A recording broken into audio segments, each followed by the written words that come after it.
that's an important concept. And you guys, I don't know if you had a chance to meet each other already or if you have met each other already, but Tony Budak, am I saying your name correctly, Tony? Did I get your name correctly? Yeah. Okay, cool. So Tony is my counterpart in, oh boy, I'm going to get your time bank name wrong. Please tell me the name of your time bank. Mahoning? Time bank. Mahoning. Mahoning, okay. Mahoning watershed. Mahoning. It's an Iroquois Indian name. Mahoning. And you are in Youngstown, outside of Youngstown? Yeah. Did I get that right? Yes, ma'am. Okay, cool. We're halfway between Pittsburgh and Cleveland on the Ohio-PA border. It's an old Rust Belt steel manufacturing valley. There's about 4 or 5 steel plants here. Built all the tanks and jeeps and missiles and war bombs for World War II and the Korean War and the Vietnam War, and now we're out of work. Well, Kathy, I just want to say that my peeps, 2 of my peeps are here. Good. And they have very limited time because Raquel, who's on the phone there, has a doctor's appointment that she's getting to, and Maggie has a busy schedule, so we need to get. We'll do that first. I just wanted to let you guys know that this whole system I was aware of because of Tony. So he's sort of the legacy of why we have this system. That's the only point that I really wanted to share about that. So I'm not even going to put up. I'm not going to even put up the spreadsheet, Charlotte. You filled in what you wanted to talk about. You want to just go ahead and like read it off or say it. You said it's like breaking the prison or breaking. Tell me. Just tell me. Okay, so Raquel is the 708 number. Hi, Raquel. Welcome, Raquel. Hello, everyone. Hi there. And thank you. Hi. Is from Purdue Extension, right? Yep. Cool. Okay. And Raquel, actually, this is her baby. This is her idea of trying to reach at-risk kids and include a farm component in her mentorship of this effort. So Raquel, why don't you just sort of describe your vision and we'll take it from there. Sure. So I work with the youth leadership program here in South Bend, and I am just getting into some of the advocacy around students with special needs. So if you have special needs, if you know all of this, I'm sorry if I'm saying stuff you know, but if you have special needs in the public school corporation, you get what's called an individualized education plan, IEP, and that plan can basically contain anything that the parent or guardian or educational surrogate, so the person acting in the place of the parent for the child, whatever you want in order to support the goals of like academic development and fostering social skills.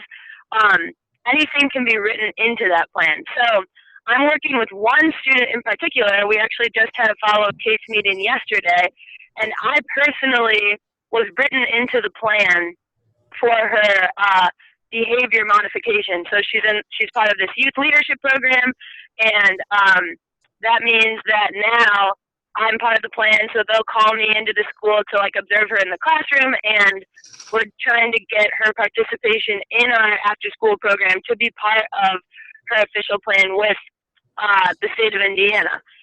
So that means there's like opportunities for having the school corporation help out with transportation and funding.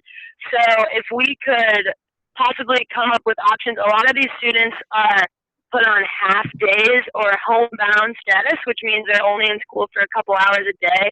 The rest of the time they're just sitting at home. If we could maybe come up with some way to write into the plan that they're doing some farm-based education, the school corporation would then have to help with transportation or funding or whatever else we might need to get the student there. What's more, if the students, a lot of the students who have IEPs, behavior can be an issue, and we probably don't have time to go into it, but a lot of students of color get unfairly labeled as, quote, behavior problems just because of the way they talk or maybe even just the look on their face. I've seen that teachers kind of used, well, she looks disrespectful, and use that as grounds to remove them from the school setting. So while that's egregious, if we get the farm-based education as part of the plan, that means that the supervisors out at the farm could possibly testify on behalf of the student and say, you know what, I know that this is your experience as a student in the classroom, and as you guys probably know, the school setting isn't the best all the time to foster respectful behavior and student engagement, but we could go in there and say, you know, the student has done an amazing job. Here's examples of the student learning how to milk a cow or use the broad fork or whatever. And then that could be used as like positive evidence to help get the student what he or she needs in the school corporation. So I'll stop there. Thanks, Raquel. That was a great summary. I just have gotten the feeling from talking to Raquel that some of these kids have just been sort of written off, that the school corporation amazingly has no structured activities for them in their hours that they're, you know, not given in school. So they go to school typically in the morning. Is that right, Raquel? It depends. If you're in homebound status, you go after school for 2 hours from 3 to 5. That's it. 4 and 5 times a week, 4 times a week. And the rest of the time you're sitting at home. And a lot of these students, no parents are home. So they're home without parents, without any adult guidance. And that to me is just, I just can't believe it. So let me ask you this. It sounds like you've got the bones of a solution shaping up. Like what are the gaps that you see it? What are the things that you still need to make this happen? Yes, good question. So I guess one of the challenges is that every student's situation obviously is very unique. So this one student that I've been going to her case meetings, her issues around behavior have nothing to do with like physical aggression. It's all verbal and like perception of disrespect. So that would be pretty easy to kind of write in whatever we want. But I personally had to be at this case meeting and advocate for her in order to get her back into school. So we actually just got her back on full days. But the whole meeting, the school administrators were trying to convince both me and the student that she wasn't capable of being on full days and she was only capable of half days. Long story short, it became clear they didn't want her in the school because they don't like her attitude. So it took like an hour-long meeting of me saying, absolutely not, she will be on full days, and for them to agree. So one obstacle is, in order to get this written into plans, we would need people, like advocates in these case meetings, being able to explain why does this solution work particularly for this particular child. And it's not impossible. Like, we can get just about anything written into the plan, but like I said, there's a lot of pushback. The school administrator, like the corporation, doesn't really like things that are out of the ordinary or that might require a little bit of creative thinking because they're so overwhelmed and understaffed. But if you go in there and you push, you can basically get whatever you want. Okay. Obviously, parents of these, that's it, go ahead. Oh, I was just going to ask you, what in your mind would be the qualifications of that person that could serve as an advocate? Do they have to have any special background? No, not at all. Just to learn a little bit about like special education law, like not much at all, just basically what are the rights of the student and of the parent. And then to have a relationship with the parent, because I was at the meeting without the parent yesterday. Mom had to be at work. And the way we rigged that was she just wrote a letter that said, I allow Raquel Falk to act in my place as the parent in this meeting. And the letter followed up by a phone call was enough for me to have all of the power of the parent for that meeting. But obviously that requires a personal relationship with the parent of her to be able to trust. So I work with this youth leadership program, and each of our students has a mentor, and we encourage the mentor to have relationships with the parents. So one possible solution would be to have these mentors maybe do that, be in there. We could also try to work with InSource, which is a special education advocacy team. They have special permission from the school corporation to be at these meetings, as long as the parent asks them to be there. And I have some contacts in InSource, so if we came up with a plan, then maybe when InSource is advocating for students widely across the corporation in these meetings, they could bring it up. They could say, there's also this option if we need it. That would probably be the most workable option in order to reach the most kids. Okay, I guess in my mind where I'm going is, within the context of these calls, I guess so far what we've been doing is trying to kind of, if you will, map people energy. How can members of our time bank, either current members or members that we could easily or somewhat easily recruit, help us, fill gaps. And so I was curious because we have my counterpart from Ohio, Tony, who's been a time bank coordinator a lot longer than I have.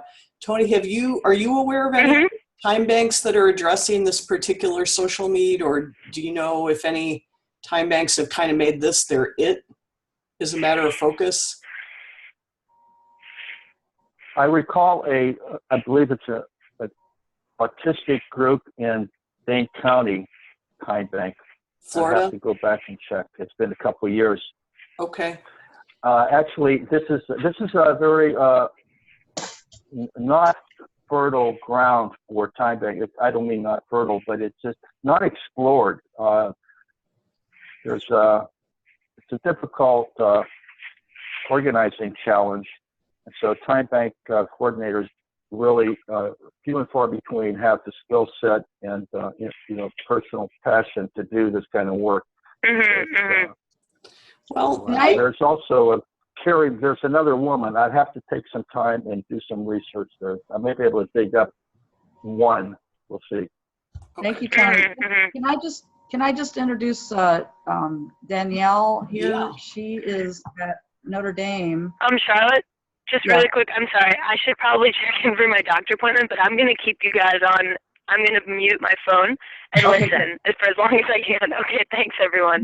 Thanks so much, Raquel. Okay, bye. So, thank you. Bye. Danielle actually has a job doing grant proposals and things at the Center for Social Concerns at Notre Dame. So, Danielle, did you want to say anything? I know you're pretty busy too. Well, technically my job is not doing grant proposals, but we're rewriting my position description because I get pulled into so many. Oh, good. I have a program evaluation and program development background, as well as I bring kind of a transdisciplinary lens and pulling different disciplines into essentially add capacity. So kind of the mapping people energy, I like that. That's so I help find people energy as well as do program development. And so my title is I'm the assistant director for community-based research and impact at the Center for Social Concerns, which means I kind of get to be something not terribly unlike an extension agent. If you're a land-grant university, that means something. Yep, I'm That's aware. Maggie. Okay, cool. Well, I love that you enjoy the mapping people energy. I mean, I don't want to go really long on this whole thing, but we called it Co-Thrive basically partly based on how plants work together in guilds for permaculture. But the idea here is how can we put people together that have, complementary skills. And it seems like so many times you're just digging around for money and you have to wait for money to get something started. So many great ideas never get started. So the time bank, in my opinion, becomes kind of like, almost in the venture capital world, it's the startup, just pedal to the metal. Well, who's willing to get in capital, yeah, land, labor, capital, right? Yeah. So you're using an actual model as opposed to asset-based community development only specifically toward a particular project, human related with accounting with the time accounting. Right. I've only seen time banks with local money projects, so I find that fascinating. Okay. Yeah, we've got a time-based currency, and it's all based on, skills and services that people are able to offer one another for members. So to come onto this call with the thought leadership jam session, there is no requirement that anybody be in the time bank. However, if we want to start crediting one another for hours, then joining that time bank does become pretty relevant and almost necessary in order for us to be able to track that and honor one another's time. Certainly, if we do this for our jobs, then we might have other sorts of compensation, and that's awesome too. If we can find people who do this for their jobs and map them into it, that's probably going to bode well for the sustainability. But I'm presuming that we're here because currently there isn't somebody whose job this whole thing is, so if we can explore it and figure out how time banking could support Charlotte to make her dream happen of, getting people out to the farm. I've been there. I believe in my heart that would be an excellent experience, for any kid. So anyway, that's just a little bit about me, and I'm going to kind of shut up today because I don't have a lot of expertise in this area. I think Charlotte's done a great job of bringing all of you that have these specific resources. So Charlotte, where do you feel that we would go next from here? Well, I think that I'd like to hear from everybody at least a little bit about how they feel, and then we would probably just follow up with a meeting of our own. And I just received a contact from Tony to see if Time Bank could help us get this jump started. But we still probably do need actual money, because I really think Raquel is she has some unique skill sets that would really help us go. I mean, if we could get some kind of a small grant, just to pay for her time. Mm-hmm. And then the other person that I've gotten good feedback from is Colleen Spano, and she couldn't be here this morning, but she has extra special experience working directly with kids with special needs. And so having somebody like that, the real, like, working with the children at the farm, if we can get them here. Yeah. So I spent about an hour and a half on the phone with her yesterday, and so I knew that she had wanted to be here. But yeah, she's great. We really got to know each other much better, and she'll be looped into the time bank in her second month of co-thrive, so she'll be a member here pretty soon. Oh, good. And obviously she needs to earn income for her area of specialty. However, if we can do this groundwork and it leads to fulfilling work that makes the kids happy, it makes you as paid service providers happy in the long run, and we can use the time bank to patch that gap and make it happen. I think that would be kind of the ideal way to make it work. Well, I think using the time bank to recruit these mentor people for Raquel, like Raquel's saying, that they need to go to the meetings and stuff, and they need to become familiar with the law.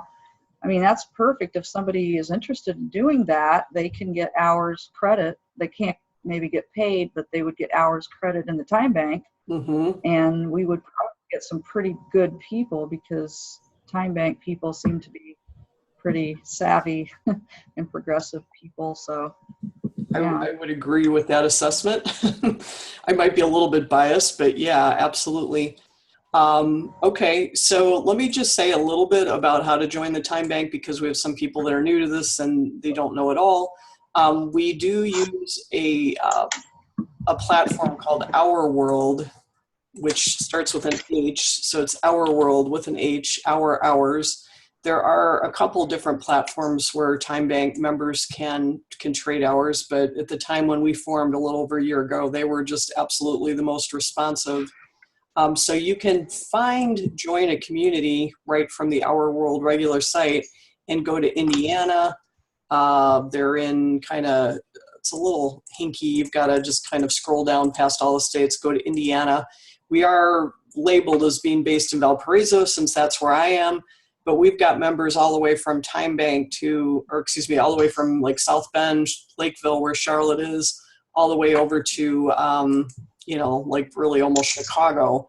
So we cut a pretty wide swath. And then we've got a few outliers of people that are supporters, even all the way down to Georgia that have moved out of the area. Tony, in fact, and we have exchanged hours. There's a network of time bankers where you can exchange even outside of your local time bank. But right now, CoThrive in Valparaiso, I think, would be the most local for everybody on the call, excluding Tony. But what you do is you just fill out this application. You are asked for two, what am I trying to say, references. And frankly, you could probably serve as one another's references, and we can, fast track this right through. We do ask for a donation of $25 per person per year. And I'll tell you, fully $15 of that 25 goes right to volunteer insurance, just in case somebody twists an ankle or something crazy, when they're volunteering out at Charlotte's Farm. That covers us and makes sure that Kathy's not, getting sued or something like that. So we don't have a lot of costs, but the insurance is our primary cost. If anybody has trouble with $25, we will even do $15, no questions asked. And that simply is a pass through, right to the insurance. Nothing else really is covered with that. But so we just ask that you do send in payment at the same time when you send in references. We've never had anybody that was rejected because of, references, and I can't imagine that really happening. But we do check. It's not a, criminal background check, but just a character background and some things like that. Yeah. So anyway, that's what's involved with the time bank. And so, not only will you be able to give hours, but you can also receive services from other time bank members. So it doesn't have to be anything related to what you do for a living. And in fact, many times people find this is a great way to explore, passions or, interests outside of what they do day to day. So the whole idea for me is that people do that which they're very happy to do. And maybe, if all things work out really well, you can offload some things that you don't necessarily like to do. Find somebody who does enjoy those tasks in your life. So I'll be quiet again. Hopefully that's a good enough primer for Time Bank, but I'll be happy to answer any questions on that. So this is kind of like local currency, but it's not local. Is that right? It's right. I mean, like I was involved in like Madison hours. I lived in Madison, Wisconsin before here, and we had a local currency where it was basically you did hour sharing, and an hour was an hour. It was about equalizing work as work, sort of. Okay. And it was kind of, bartering skills. But is it, do you trade hours on this? Or is it more just tracking? Tony wants to jump in. I'd like to jump in. The thing is, it's about community. It's about bringing intergenerational and diversity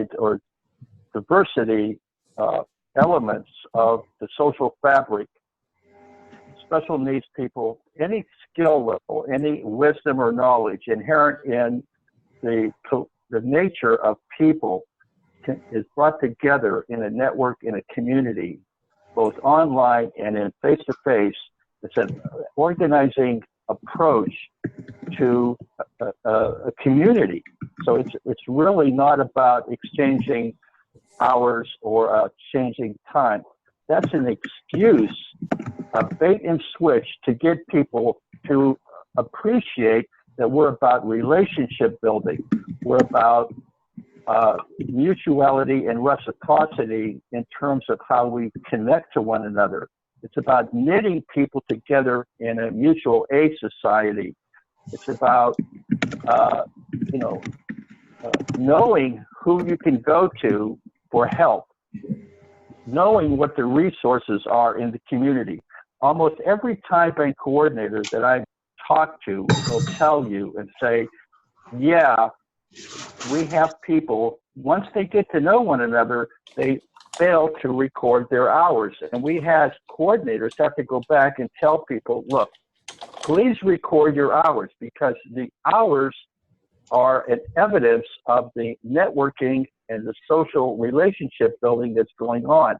The hours are nothing more than documentation and a database. So when we go to file so it's for tracking. a grant, yeah, we can go to a funder and say, we have evidence of the relationship building and the what is happening because we have this database. So it becomes second nature to a member after once they get into the system. Well, they forget to record. They don't use their telephone or their smartphone or their computer to record the hours. But the real emphasis here, again, is not about exchanging time. It's about learning and teaching and working together. And the time thing is just, like I said, a methodology and an excuse to bait and switch to then do real organizing, okay? Also, I want to point out, I don't need to be so loud. I hope I get excited when I talk about this. Well, that's good. You want to be excited about the stuff you're doing. There's a time bank in Dane County. I put it in the chat line. Yeah, can I just butt in really fast? Because I don't know if you know this, Tony, but Charity said she's from Madison. Dane County equals Madison. So, right. Yeah, so we're talking about the same place. Same thing. Well, if you notice what they're doing there in Dane County is they're approaching wellness. They're not approaching the idea of let's work with the school or let's work with a small network or collective of parents that have special needs. Their approach is macro. Their approach is ecologically encompassing all the sectors and elements in the community, and special needs might be one of them, but that still falls within the approach that they're doing and organizing for wellness and health in the community. So you begin to broaden, you get out of the silo of narrow, narrow casting for a certain skill set. You begin to, use more creativity and tapping unknown resources. The only way you can know that is to, cast this broad organizing approach to the community in terms of wellness rather than in terms of special needs. And special needs comes into that and is enfolded in that and a part of that as well. Okay, I'm done. Thank you. Thanks, I just want to say, that was helpful. I'm So sorry. from an evaluator standpoint, I think it's, so you're both building social capital and tracking social capital. I understand that, but from an evaluator standpoint, as you're saying, for the writing of the grants, the tracking social capital is really helpful because most of the time people just do social network analysis, but they don't actually quantify it. So it's a really good way to be able to use that to leverage, right? We could even write that into a tracking system for a grant if they were trying to look for in-kind donations and an amount of energy around something. I think it's great. I was trying to understand, I understand the model. I was trying to understand how you were using the model. So this is a different way of using the model, which I think is very cool. I just want to say, there's many ways of using the model. That's a whole series of conferences. I just want to say that Stephanie Rurick, who was one of the founders of the Dane County Time Bank in Madison, Wisconsin, she moved on to become the creative director of something she's called the Mutual Aid Network, also based in Madison, Wisconsin. And that is a little bit of a larger umbrella. So it encompasses time banking, but it also has some advanced things that, quite frankly, CoThrive is not yet into, but things like price-based mutual credit and all kinds of other stuff, even like, community lending. It's aspirational for me that we can bring our time bank there. But CoThrive Time Bank is a member of the Mutual Aid Network. So we do have kind of access to those larger resources as well. Okay. If anybody wants to know more about that, I will have it, the picture on the screen when you get the recording. But just FYI, Dane County has really lit the way for me, and they are definitely a shining star for me. They're just farther along in terms of number of members, experience level, expertise developed, and that kind of thing. But we are, we do have kind of a dotted line connection to them. I'm going to be quiet again. Maggie, do you have anything to share? Oh, sure. Absolutely. As we're chatting, I was trying to look at how we could build capacity. I'm thinking in another, there's a lot of moving parts here. I do work in policy systems and environmental change, specifically with low-income portions of the community in wellness, built environments, access to food, nutrition, physical activity. And so, but the role that I play is really about collaboration and bringing exactly what everybody's talking about. Who are the key players that could expand capacity for a program like this? And I'm starting to build a list for people that can help with youth if we are looking at a population initially that has special needs. We've got Lighthouse, Logan, and a phenomenal program called A Place to Be Me. And if we can get on their calendar as well, A Place to Be Me works with a lot of children in the community that do have special needs, everything ranging from autism to physical disabilities. And they have a calendar of activities, and we can bring her into this dialogue as far as a person as a resource that has a lot of skill set working with children with special needs. They came out here to the farm. Yay! Yeah, and they love to do interactive activities. So we could see if she wants to put us on the calendar. And then also I was looking at, where was it? Big Brothers and Big Sisters are always looking for outdoor activities and new ways to integrate programming with the youth in the community, so they could help us expand capacity as far as who would join us out on the farms. Right now, Purdue is going through transition with our agriculture team, but Charlotte, if you need capacity building there, if you need people to come out, master gardeners have to utilize extra hours for volunteers. Yes. So they could come and play there. And I can also help in looking into some other, as we're all, I'm sure our minds are spiraling and getting pretty excited, just some other best practices or successful models for overall for the breaking the school to prison pipeline. Other programs we can look off and model. It may not be exactly a farming program, but I think it will help us just build that structure. Because I was thinking what may make this a strong, with this South Bend School Corporation, all the other schools that you're interested in working with, is down the line, not right now, right? We want to get Friday tackled first. It looked like Friday was the day, Charlotte, that you had the time to offer the farm as an option. But bringing this and presenting this as, how do we partner with people that are also doing if there are any programs for students that have IEPs, and kind of creating that Monday through Friday option. So yes. Friday's where we go to the farm, Tuesday's where we do this. So that bus is busy. Those kids are we have a comprehensive plan for as many days of the week to really keep them engaged. So yeah, I'm really excited to be part of this conversation. I so appreciate that you thought it was a good fit. I think this is great. I'm very involved with group violence intervention and all this stuff. So I think it's phenomenal. If you or anyone else want to jot some notes in our document, I've shared the link in the chat. And just make sure that you go to our document.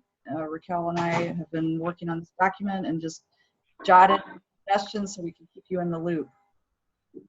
Can I jump in here? Can anybody hear me? Yes. Hello? Yeah. Hi. So I joined pretty late. This is Regina Preston. Oh, and great. It's kind of funny you're talking. It's kind of funny you're talking about Madison, Wisconsin, because I'm in Madison right now. We have a training. Which is also why I joined late, because I forgot about the time difference. I'm all, I'm early. I'm going to jump on this and get all set up. And I was like, oh, crap. Anyway, so I apologize for my tiredness. But I have been listening, and I just want to say I'm very interested. Raquel, you kind of, piqued my interest when you were asking me about this project before. So I'm really interested. Thank you for bringing up, school to prison pipeline, working with South Bend schools and such. Because, as you know, I work for South Bend schools.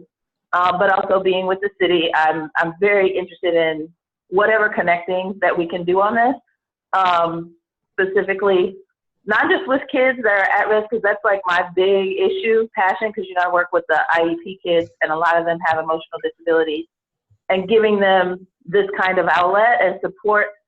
I'm looking at it, and I missed a lot of the basics probably, so I'll check out the notes and listen.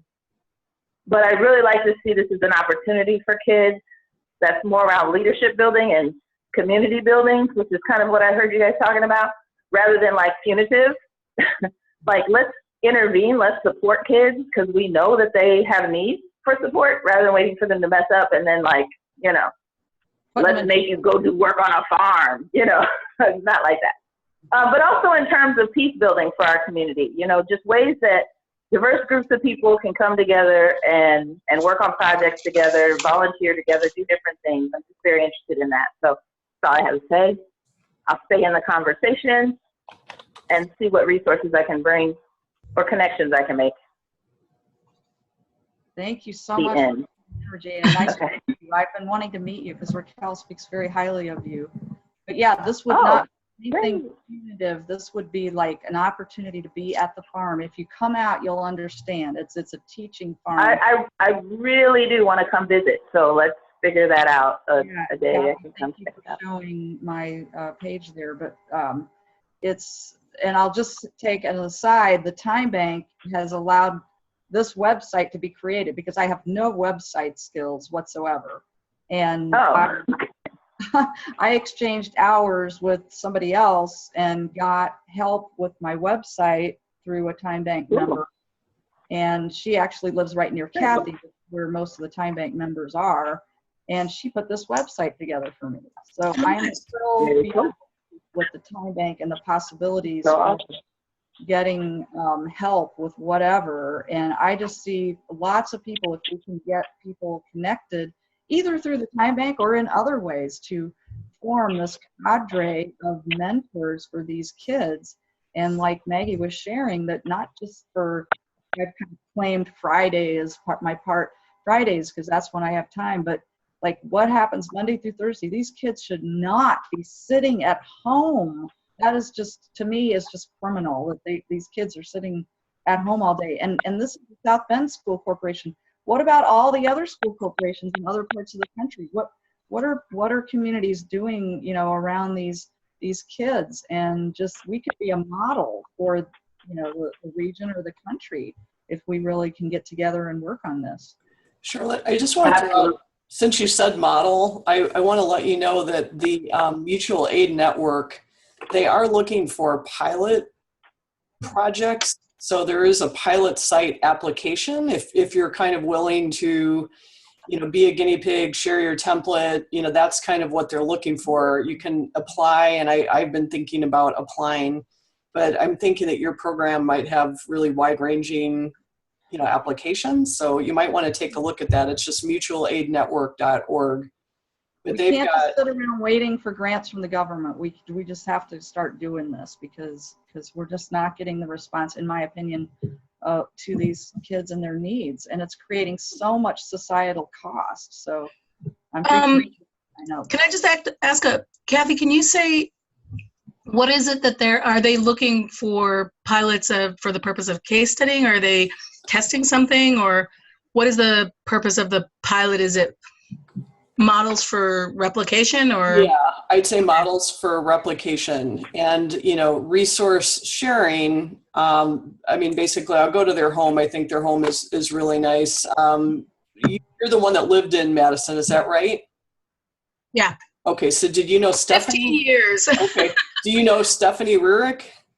I don't. I was mostly in the environmental sector when I was there. Okay. I was part of Madison Hours when it launched, which was the kind of one of the first time banks there. Okay.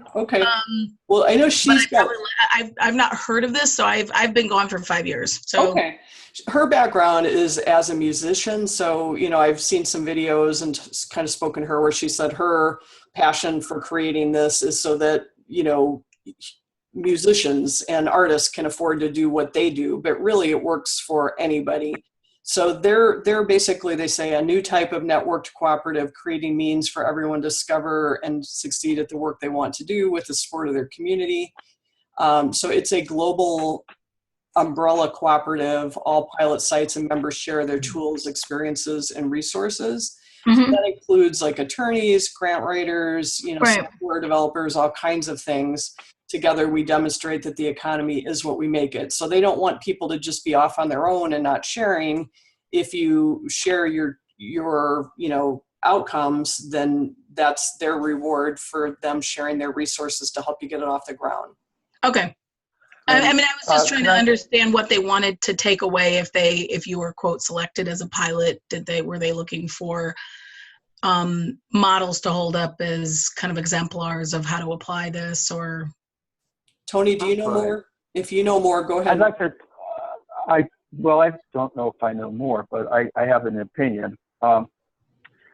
So the man thing is sort of like if you could have an onion, it's a layer in the middle of the onion. And where Charlotte's at, in my mind, is down at the core of the onion, talking about special needs and young people.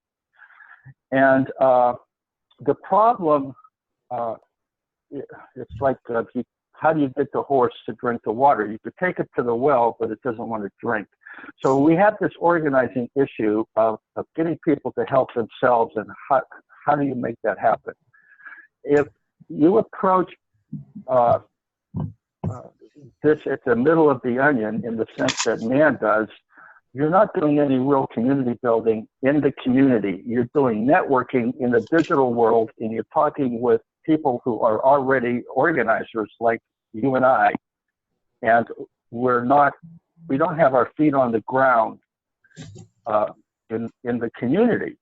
So what I would suggest that Charlotte do is to create forums and conversations locally to build relationships and find out where the interests are, the skill set and the passion and the objectives and goals that people in that community want to do. Now, it's rather, the skill of getting out of the way, creating space and a forum for them to talk about special needs, but not telling them, here's the answer. So they can come up with it, and then they take over and drive the project, drive the fundraising themselves. The people become the leaders of the local effort to do what they want to do.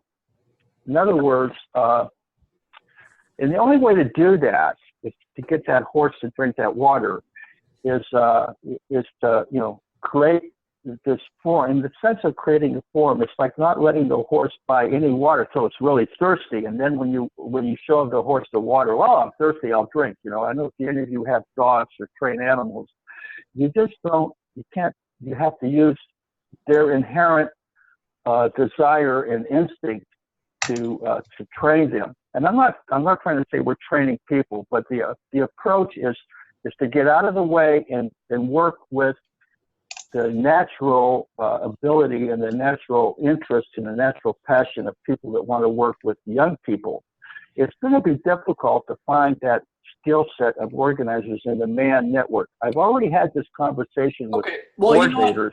Tony, I want to stop you. I'm not trying to say the MAN network is everything. I'm just saying it's a place where Charlotte has already gotten local people. Like, I think everyone on this call is local to Charlotte, except for Regina.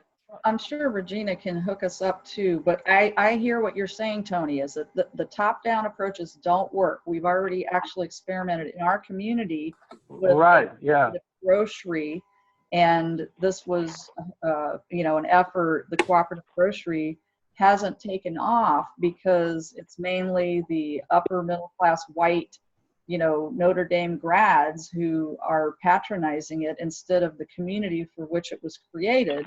And that's because the community really wasn't behind it to begin with. So I think Regina would probably be, a good connector with, we will approach those. There are those people. There are many people in the community that are concerned about these kids. We're not the only ones. We're just the people who have this particular idea and these resources provided. So what you're saying is get out of the way. Present these ideas and say, hey, the resource, and then just get out of the way and let that happen. Well, and I mean, if I was looking at their model, they do talk about community investment as part of it, and there are certain things to get people out to your farm.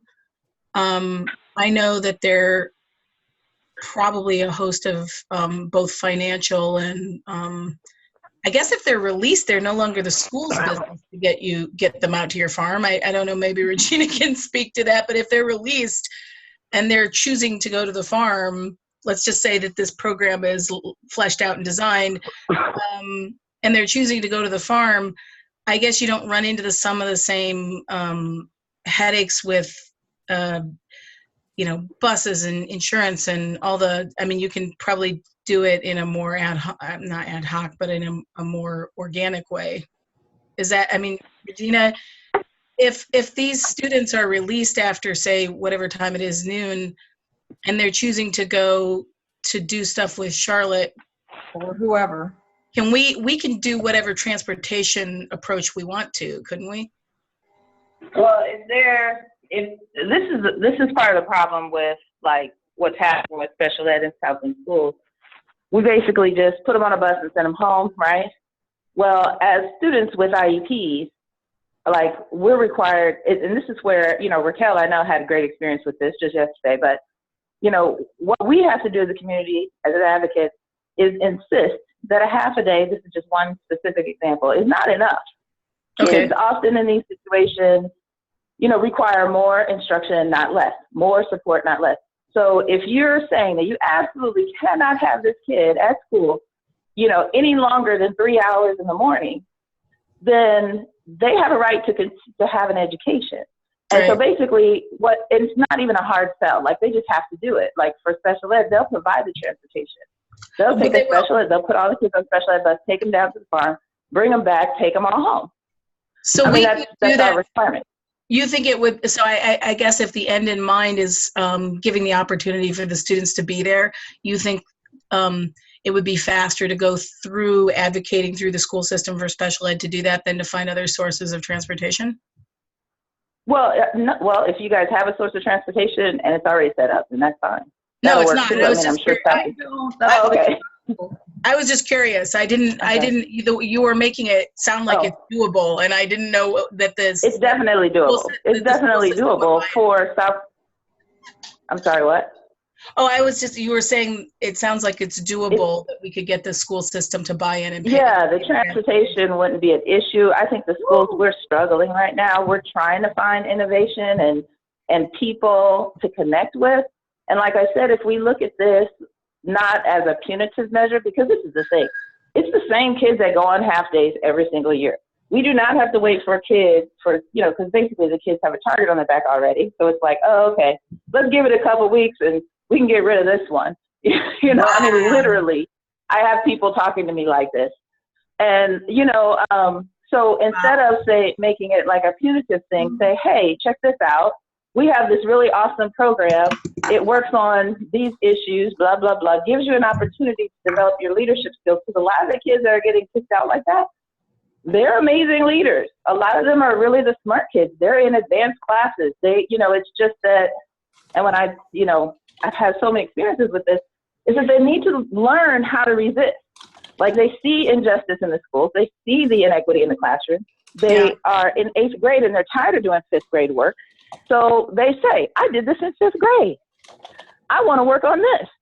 Then it becomes, this class is stupid. Yeah. Now I'm a teacher and you're not going to be in my class saying that. Get out, And so those kids, we already know who they are. I could give you a list right now.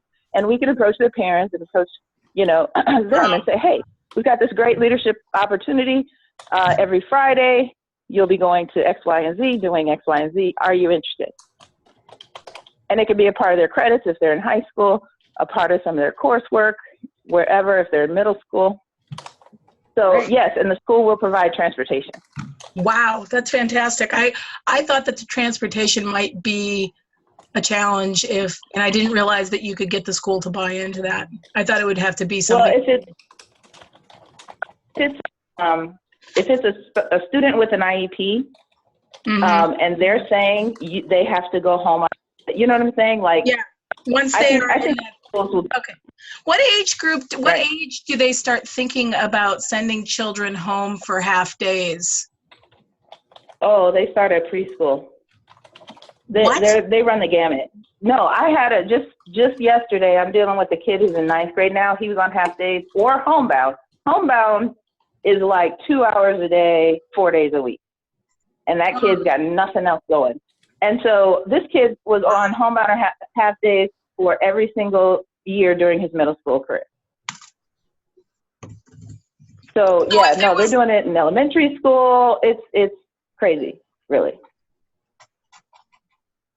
So Charlotte, just so because we could essentially target a specific school or, you know, a specific age range. We might say, okay, let's go with middle school kids, or we might say, let's go with high school kids, whatever. And there'll be plenty of kids that we could talk to about it. So if you were to pilot this, Regina, because you work with these kids more than anyone except for maybe Raquel, what do you think what would you think would be a pragmatic pilot? Would it be with, I mean, middle school is often an age where there's an opportunity to really shift someone's sense of possibility. And I think that's what we're hoping to do. If I said what I hope this would do is shift someone's sense of possibility, would you say middle school, and would you focus on a particular school, or would you go with a particular, like what would you pick a particular school or a particular age? What would be your approach if you were to pilot with Charlotte? And I think I have a much better sense. But I'm sorry, what? Flesh out these details when we meet. Right, but true. For purposes of this meeting, we want to make sure that we honor the time bank idea of helping meet these needs and include that in our future discussions, I guess. So would the students be putting in their time in the time bank? Yeah, maybe. I mean, that would make. Especially if that would let them access additional resources beyond the program, to me that has the opportunity to potentially create ripple effect. You know, back to what Tony said, you know, establishing community connections. If they were able to get a toehold through the farm, but then through the time bank, they got to meet other, you know, members of the community and got further mentoring or further access to, who knows, you know, piano lessons or something you're not going to get on the farm at all. I think that could be kind of cool. Any thoughts on that, Tony? Yeah. So what I would do is I would have a wellness forum for the whole town, and I'd get the leadership, if you could, to support, advocate that they would show up, but most importantly, get the parents, the general public, and middle level organizers and activists and supporters to come to a series of forums, a long weekend, for example, Friday, Saturday, and a Sunday, and have an experienced open space facilitator have an open agenda. Do not have an agenda. If people would come in and we're going to talk about wellness and what can we do about building. I did hear you say that before, or, you know, something close to that. I guess I was just curious about your input on whether the kids would, you know, be involved in the time bank, or would, you know, I was just trying to answer the question asked. Oh, well, of course. Yeah. Yes. But, okay. You know. Sorry, I didn't mean to cut you off, but I did hear you previously to say keep it open, and hopefully everybody got that. This is being recorded as well, so anybody who didn't get to this conversation can play it back, or we can, you know, listen back to it. You can comment on it if you want to add further. But Charlotte, I appreciate you, you know, bringing such interesting people that are working on solving what I think could be, you know, a great problem for the time bank. But again, just as a reminder, if we want to continue this conversation on this thread, then we do need some like minimal level of quote unquote membership, so that we can, number one, honor the time, you know, invested, but also I want to make sure that everybody who wants to continue can do so. And I credit Tony again for showing me this tool called Lumio. This is where we can continue threads of conversation that are started on the, you know, Co-Thrive Thought Leadership Jam session.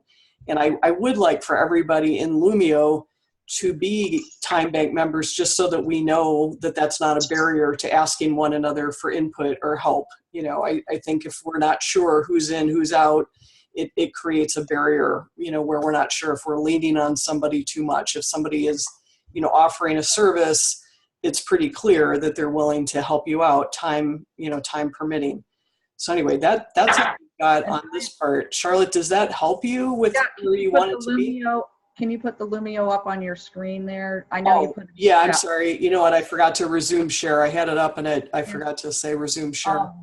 I just really appreciate, I realized that we took the entire hour with this. That's okay. That's okay. You got all these people on the call, and that's how it's supposed to work is, you know, if anybody's got a conversation they'd like to explore, you know, this is kind of modeling open space, and I'm not a trained facilitator in open space. I'm kind of learning this on the fly. You're doing great. I need to run. I have another voice meeting. I'm sorry to cut the last couple minutes. Yeah, great to meet you. Really, really cool. Thank you. I guess I didn't realize it was all about this kind of thing. I think it was, I thought it was, but this is very, very interesting. I'm going to send some other names of people you'll want to roll into this. Put them in the document. And Kathy, thanks for your resources. Great. Yeah, and just to be clear, this is the first time we've really touched on this topic in depth. Charlotte brought it up last week. We had no one on the call that was expert at it. So I suggested to her that she invite some thought leaders around this topic, and she did that very thing. So the reason that we are talking about it is because she kind of claimed on this document, which you can get to through just going to bit.ly/CoThriveJam. I put it out there that I want to, you know, chat, to share, explore, seek, and give advice, celebrate ideas about the co-creative impulse. How can we work together using the resources we already have to create a more beautiful, enjoyable, healthier community and planet? Those are the only, requirements or suggested parameters around ideas that I want to jam about. So what you can do if you'd like to explore this topic or another in the future is just simply put your name, topic or question. And certainly, again, just my advice to Charlotte last week was maybe invite some thought leaders around that topic so we'll have a more interesting jam. I'm happy to jam with anybody, but we're going to get further if you've done a little, homework and invited people a little bit more intentionally. So hopefully that helps. And thank you for hosting, and good to meet you, Tony. Yeah, my pleasure. Tony, Thank I will send you an invite to that Lumio if I have not done that already. Since you're in another time bank, we've got a mechanism to exchange hours. I'm not going to say, oh, you've got to be a member of the Co-Thrive time bank, but I really want people on that Lumio thread to at least be, time bank members. But I will send you an invite link to that. Thanks for coming too. Okay. This is Maggie. Would you send me one as well, Kathy? You know what? I will once you join the time bank. Gotcha. Yeah, but again, I don't want it to get confusing for people to say, can I ask for help? Can I not ask for help? If they're not members of the time bank, they're not going to be on that Lumio thread. So that's just kind of my one requirement. Okay. So if you'd like to join the time bank, we would love to have you. You can get there by going to ourworld.org and just looking up, Indiana-based time bank. We happen to be in Valparaiso. Our name is Co-Thrive Time Bank. You do the whole application, and we do need, just not a lot of money, but a little bit of money to cover our volunteer insurance. So anyway, it's not an awfully difficult process, but we do need to have some minimal commitment to being a member so that we can continue to weave our community. Great, thanks. Yeah. Anybody else? Thank you so much. This is a really interesting topic and an interesting group. Yeah, we didn't get to hear from Stephen, but he has got some great ideas too. No, I was happy to be a fly on the wall, and if that thing moves closer to Valpo, because I'm not local to you, I'm interested in how it grows beyond South Bend. So I'll just put something out there where I could see Stephen being involved. I don't know if this would completely fit with the curriculum you're posing, but Stephen's got a really neat program he teaches called Heart Math. And it's training people to develop their other brain, their heart-based brain, rather than the brain, in your head. And so, processing information, all kinds of tools, but he's great at teaching meditation, at teaching all kinds of, I'd say, like centering exercises. So with Colleen and her yoga, Stephen and, meditation and heart math, I think that could be another potentially really interesting resource that we've already got. Yeah. Some of these kids could really benefit from meditation. There's been studies that I've read that have shown benefits of meditation for kids with traumatic home, environments and things like that. Yeah, so. Absolutely.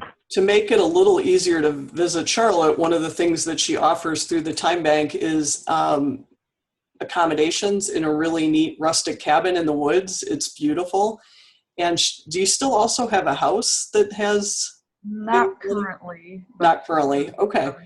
But you actually do have accommodations, and it's really a special place to visit. So if that's at all of interest, that extra thing that you can get through the time bank makes it a little bit fun. I can promote that to try to get people to volunteer for the project, so and get signed up as members. All right. Do you have time for a quick ask, Charlotte? I've got a proposition for you that probably isn't all that relevant to this, but anybody who wants to stick around is welcome to.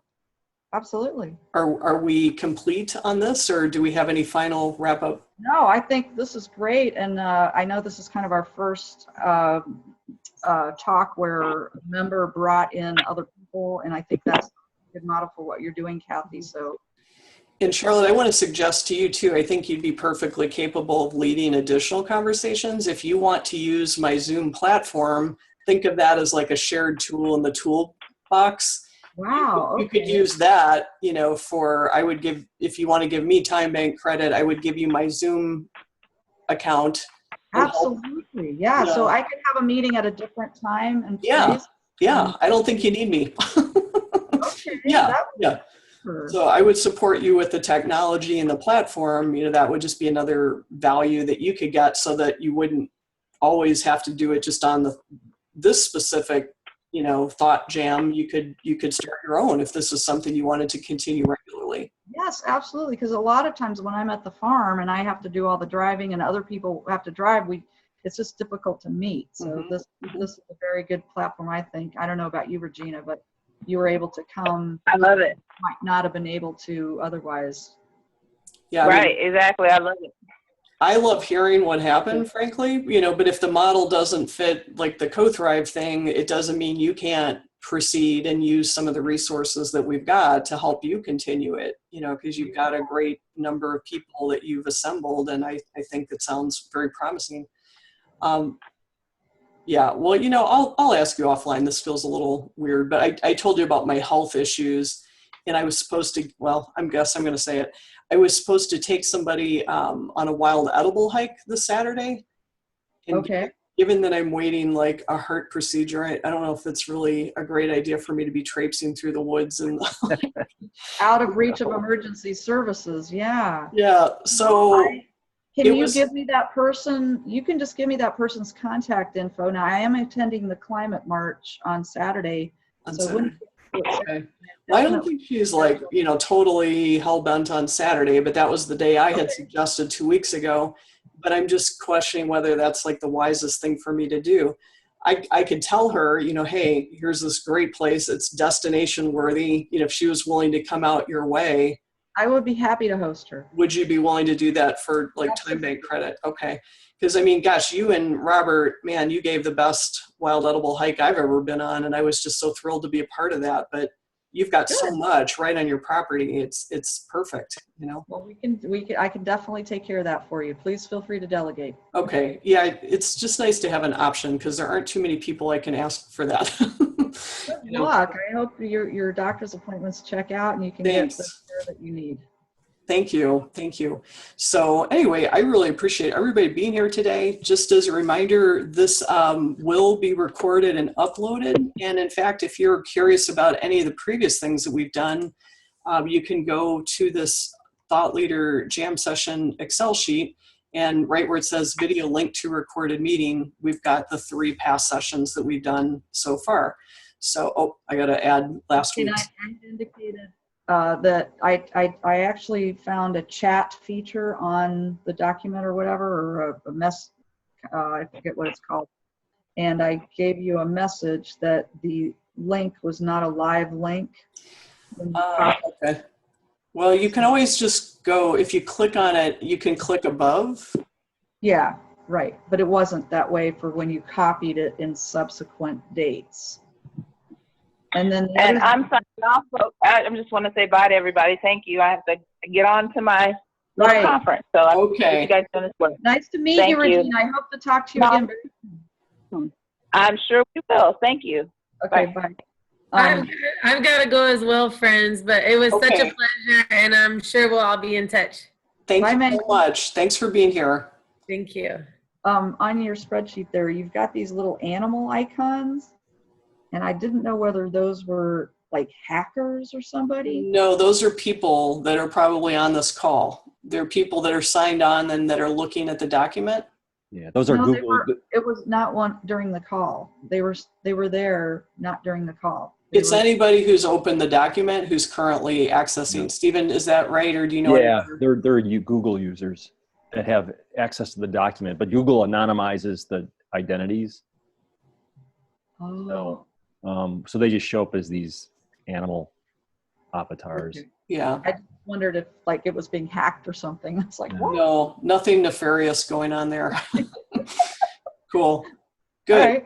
Well, Very anybody else? I really appreciate you bringing so many interesting people together, Charlotte. That was really cool. That was great. Well, I'd love to see, and I will participate in any other thought jam that people can bring, thought leaders together. So will that be next Thursday then, or? Yeah, that's, unless I have some crazy doctor appointment and can't do it, I will totally be here. So I'll let you know. But like you said, you can really self-organize using this platform.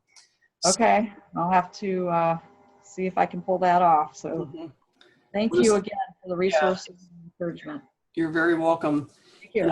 I don't have anywhere I need to buzz off to. So if Tony, Stephen, anybody wants to still jam on anything else, I'd love to hear your thoughts, Tony, on how did I do adopting this technology that you exposed me to? Doing great. I have until 10:30, by the way. Okay. I'm actually 9:30 here at my time. Well, that was a good call. I was catching up throughout the whole time.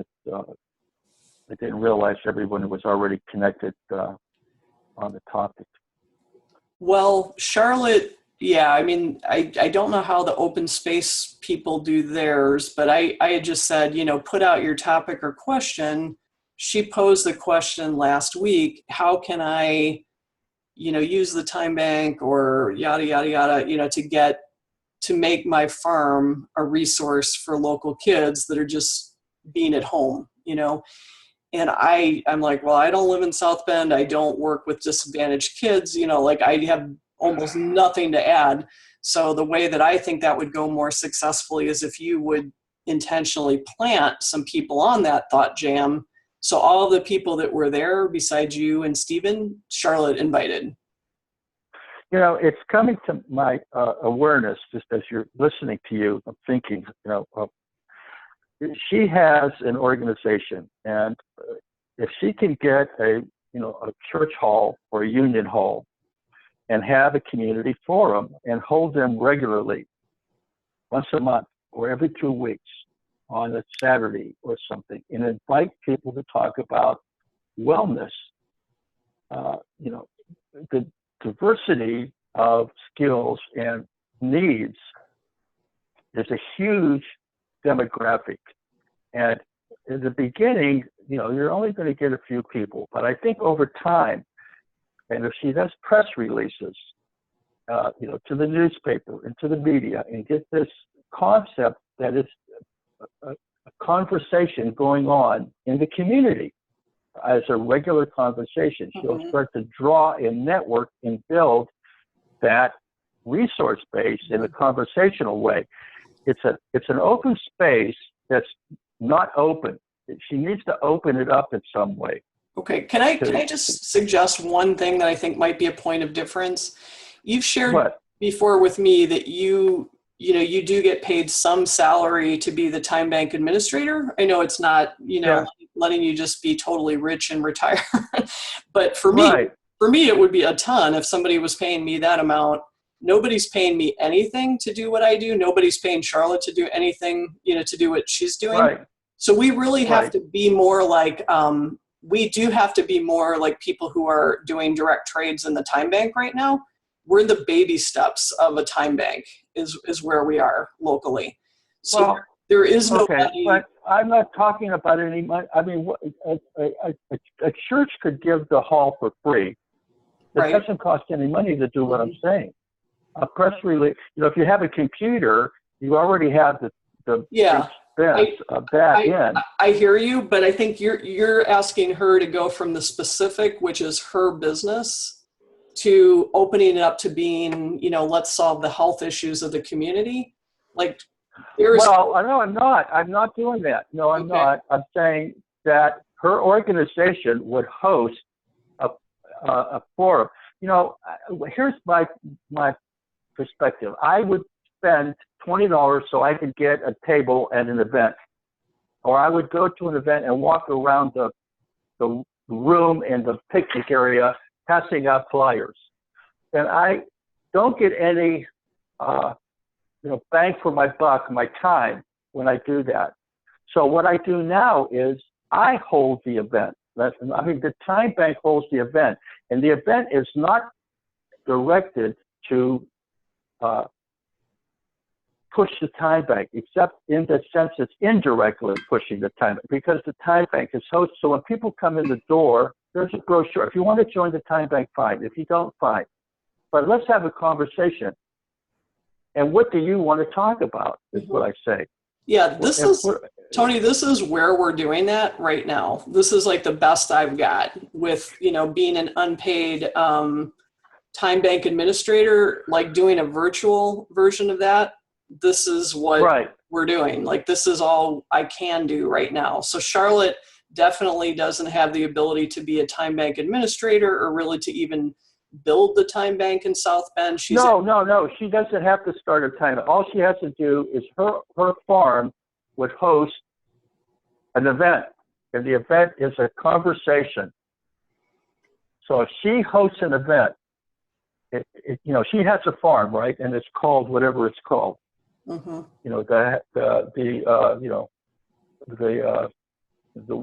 I don't know what's the name. What is the name of her farm? Prairie Winds Nature Farm. Okay, so the nature farm has an event, and she would have, everybody in town would know that she's hosting an event, and they say, well, why should I come here? Well, because we're going to talk about what you want to talk about in terms of wellness. The farm is interested in special needs, but there's a whole area of special needs that is complex. There's additional wellness problems and issues. So let's have a conversation.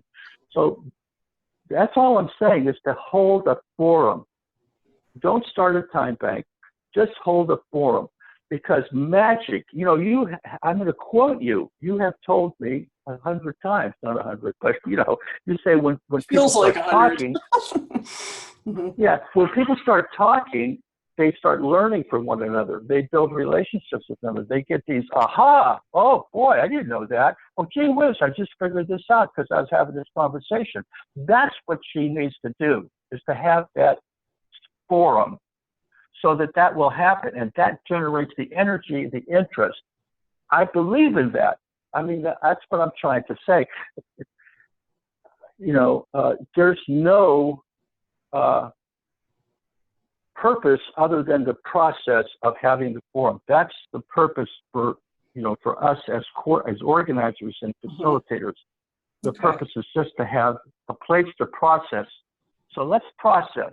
Okay. That's what I'm trying to say. I'll admit, I've had a rough week and I didn't sleep a lot, so maybe it's just user error on my part, on my brain. I just, I don't feel like we're saying substantially different things. It's just you really want a farmer to take on an event, and I think she's maxed out. That's kind of why she joined the time bank, is to get my help with organizing events. That's not her strong suit. So Right. just doing what we did today, I think, was a big step. And I'm going to go ahead and turn off the recording because I feel like we're kind of getting a little Yeah.